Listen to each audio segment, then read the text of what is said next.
দেশে TV channel যেভাবে বাড়ছে তাতে অদূর ভবিষ্যতে কি হতে পারে? দর্শক, একবার ভাবুন তো, হয়তো 2025 সালে আমরা কমিউনিটি টিভিও দেখতে পাব। কেমন হবে সেই টিভির চেহারা? চলুন দেখে আসি সেরকম একটি কমিউনিটি টিভি, বরিশাল টিভির কার্যক্রম।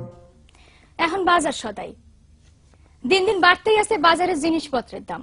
সদাইপাতি কিনা মানুষের মাথা দিয়ে ধুলা উড়ে যাইতে আছে। সয়াবিন তেলের দাম 3 টাকা বাড়ছে লিটারে। আসুক্কা পোলার চালের দাম কেজিতে 20 টাকা বাড়ছে। সিঙ্গুর মাছ, ভেটকি মাছের দাম কিছুটা কমলেও মুরহার দাম বাড়ছে কেজিতে 5 টাকা। আর এইয়া লইয়া সাধারণ মানুষের মধ্যে ক্ষোভ বিরাজ করতে আছে। বাজার ঘোরাঘুরি কইরা রিপোর্ট করছে মিজান সবুজ।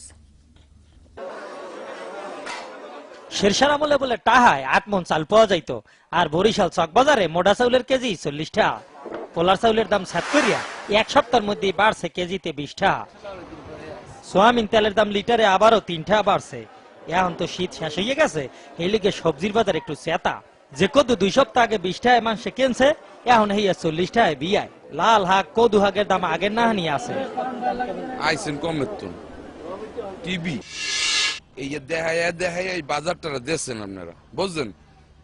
এই হাক না ডেড়া, এই যে দেখেন মুই কিনছি একখান লাউ কদ্দু, এই দাম 30 টাকা, আগে ছিল 3 টাকা 5 টাকা 10 টাকা।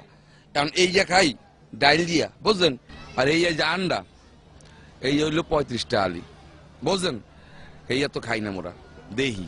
আপনারা যা অর্থে আছেন দেশে তলাইছেন, আমরাও লোক আর কোন কথা না, টিভি দেখা যায় তলাইছেন। ঢাকার নাহান আন্ডার দাম বরিশালে না বাড়লেও আলি হইছে 35 টাকা। মাছের বাজার কিছুটা ঠিক থাকলেও সিঙ্গুর মাছ, চান্দা মাছ, ভেটকি মাছ, হোল মাছ আর টাহি মাছের দাম একটু বাড়তি চলতে আছে। এই রুই মাছ আগে বেচতাম 150 টাকা কেজি, 200 টাকা কেজি, এখন আইলি 800 টাকা কেজি। ভাই, মাছের বাজার কেমন দেখলেন? আইছিলাম ইলিশ মাছ কিনবো বললা, আর কিছু এই 40 মাছ বলছেন। গরুর গোস্তের দাম আগের লাহানি 280 টাকা, ছাগলের গোস্ত 320 টাকা, তবে মুরার দাম কেজিতে 5 টাকা বাড়ছে। ধান, নদী, খাল এই তিনে বরিশাল হইল। এখানে মাছের দাম আর চাউলের দাম কিনলে যে এত বাড়ে, হ্যাঁ কইতে পারে না ক্রেতা বিক্রেতা কেউই। জিনিসপত্রের ঊর্ধ্বগতি, খাইতে হবে তাই এই কচুল্লতি। প্রত্যেক সপ্তাহে এই যে জিনিসপত্রের দাম বাড়তি আছে, এই লইয়া হগলির মধ্যে ক্ষোভ বিরাজ করতে আছে। সুবেদার শেরশাহ যদি এই আমলে আবার পুনর্জন্মন করতে, তো এই জিনিসপত্রের ঊর্ধ্বগতি দেখিয়া আবারও হার্টফেল করিয়া মরিয়া যাইতে।